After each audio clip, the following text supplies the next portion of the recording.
Circuits. We know all about charges and voltages, so let's let these charges have some fun and run around some circuits. On the left, a series circuit, only one path for the current. On the right, a parallel circuit, more than one path for the current. A circuit, in either case, provides a voltage source and a complete loop for current to run through. Must be a complete loop. Let's take a look at the rules for a series circuit first. Here we have two resistors. The voltage drop of the entire circuit is equal to the voltage drop across the first resistor plus the voltage drop across the second resistor. But since it's a series circuit, current must be the same everywhere. The current through the first resistor must equal the current through the second resistor. And yeah, I know I'm moving quickly. But don't worry, we'll see lots of examples of these rules in action. Current has to be the same though.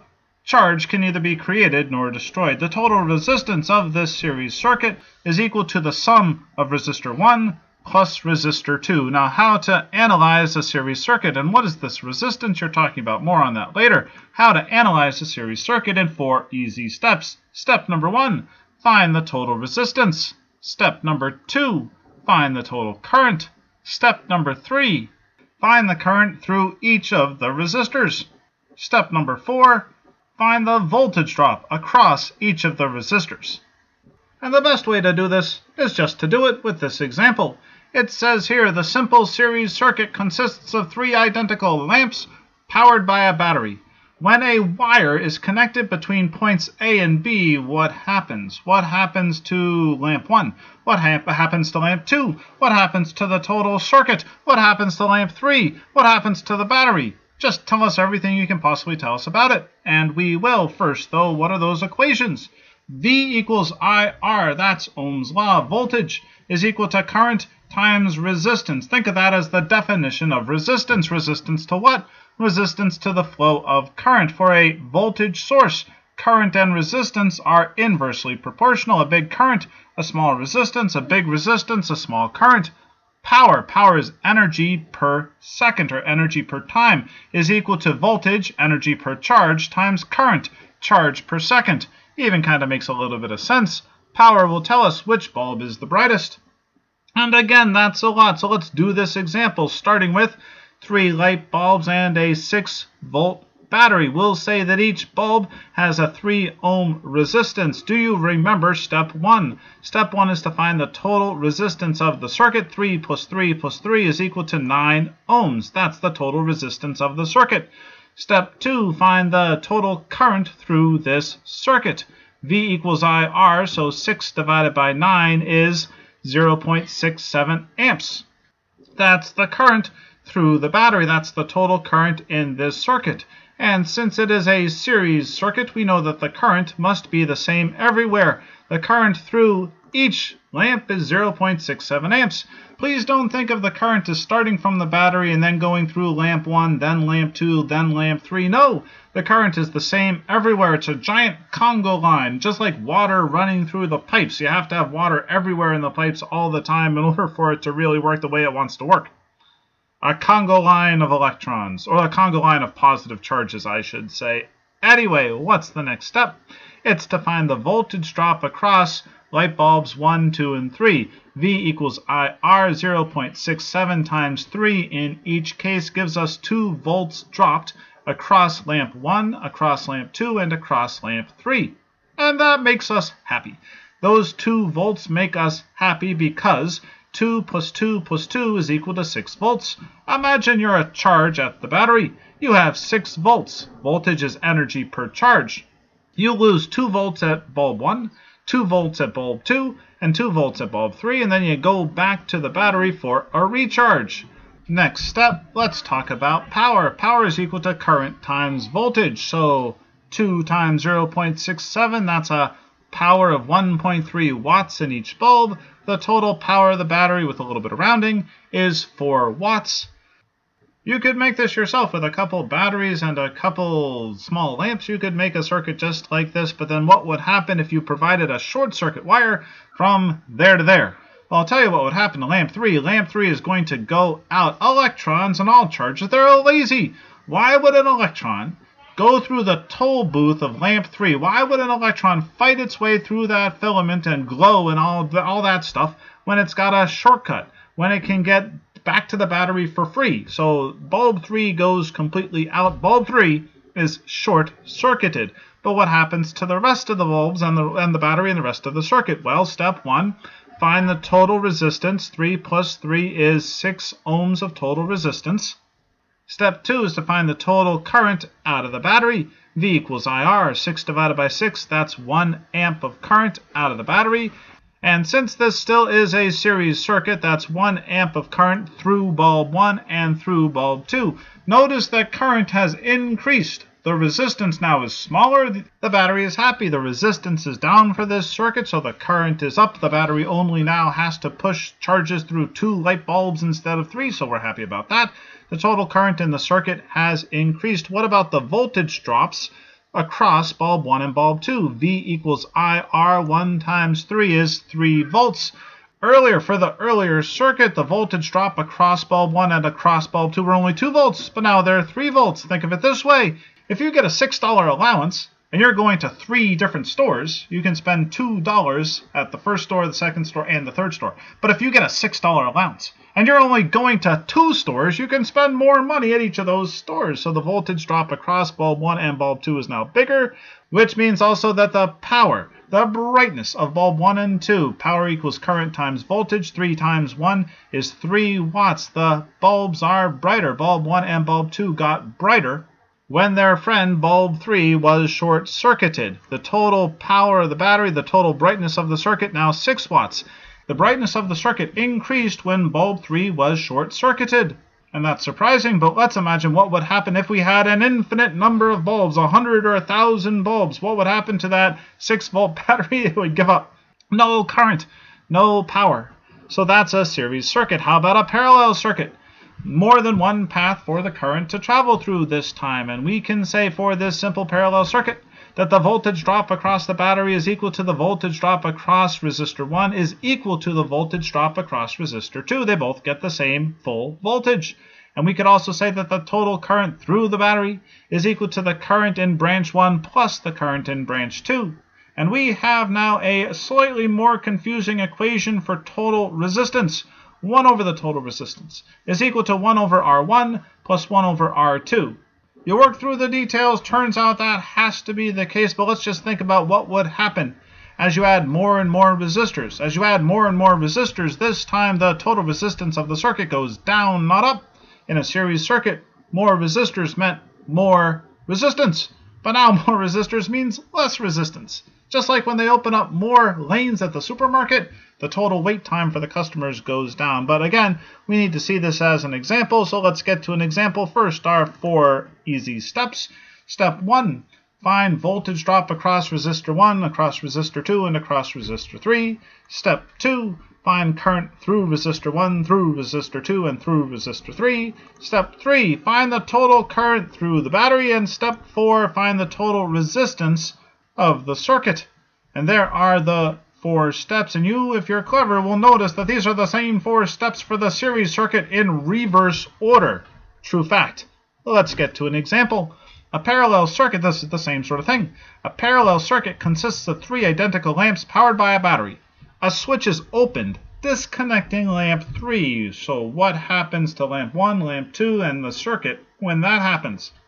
We'll start with it connected, and we'll start with step 1. What's step 1? Find the voltage drop across resistors 1, 2, and 3. They're all the same.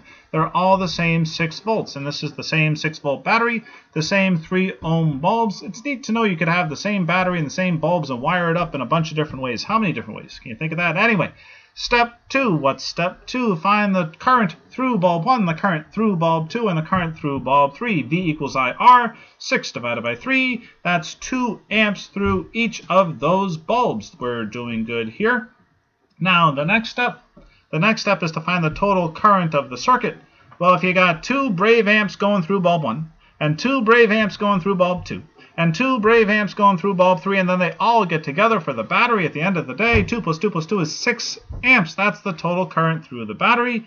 which is good and a lot bigger than it was for our series circuit. Yeah, this parallel circuit has a smaller total resistance and a bigger total current. But what is the total resistance? Again, V equals IR, 6 divided by 6 gives you 1 ohm. That's the total resistance of this circuit, 1 ohm, which again makes us happy. It makes us happy because it satisfies this equation. 1 over RT is equal to 1 over 3 plus 1 over 3 plus 1 over 3.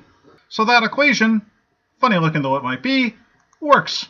What about power? Power is equal to current times voltage. 6 times 2 is 12 watts. Each of those bulbs is glowing with 12 watts. That's a bright bulb there. Add them all together, and this is a 36-watt circuit. That's a lot brighter than the 4 watts we got when we put those 3 bulbs together in series. That series circuit is a dim circuit. But what happens when we do this? When we disconnect bulb 3, nothing's happening at bulb 3 now. Well, what's step 1? Step 1 is to find the total voltage drop across bulbs 1 and 2. It's the same. Stuff doesn't change now. We're hooked in parallel, and we don't care about our neighbors anymore. What about current?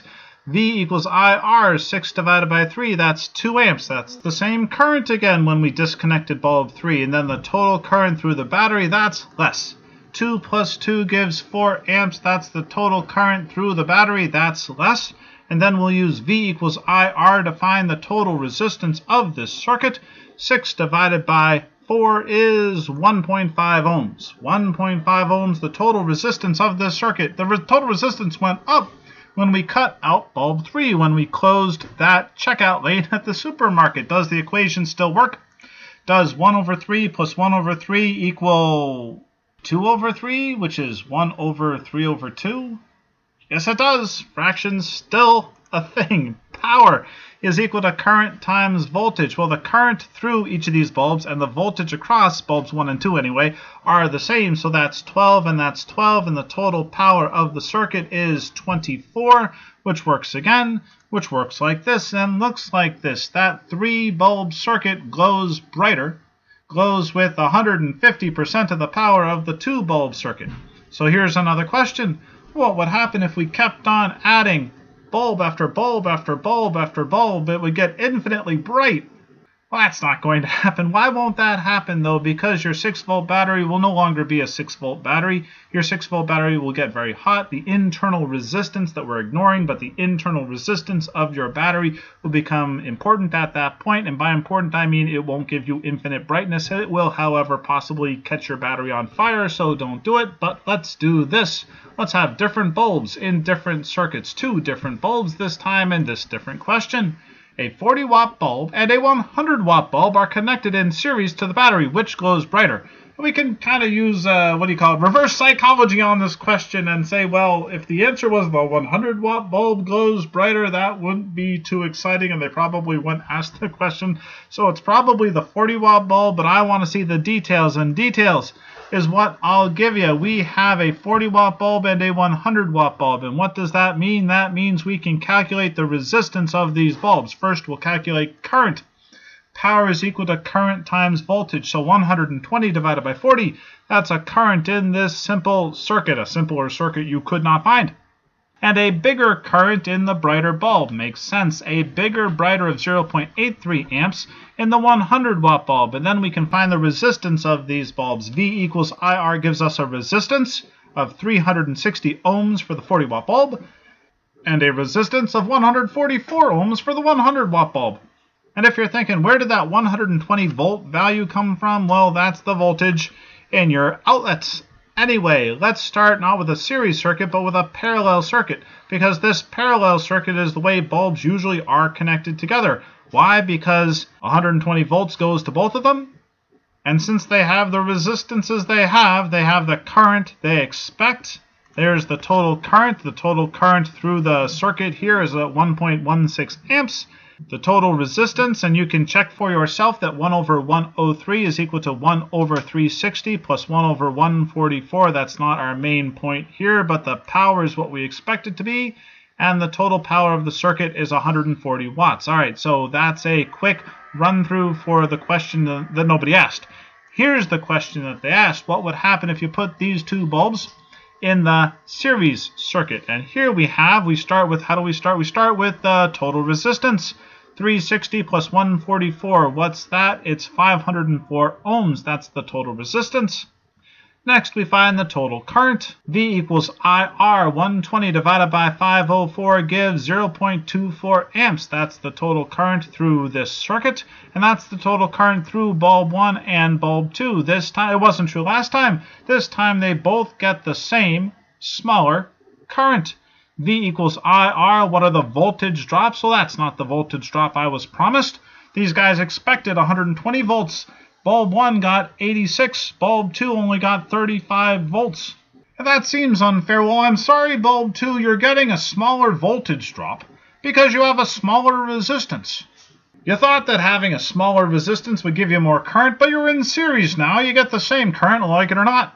P equals IV, like it or not. Our power went way, way down, and we knew that. We knew that the total power for the series circuit would go down, but the exciting thing is that power for bulb 1 is bigger than power for bulb 2. Again, power for the 40-watt bulb is bigger than the power for the 100-watt bulb, which is surprising, but that's the answer to the question, and we got there by analyzing the heck out of these circuits. Here's a picture of those two bulbs. Again, the series circuit on the top there is dimmer, and the bulb that was brighter on the series circuit is dimmer on the parallel circuit.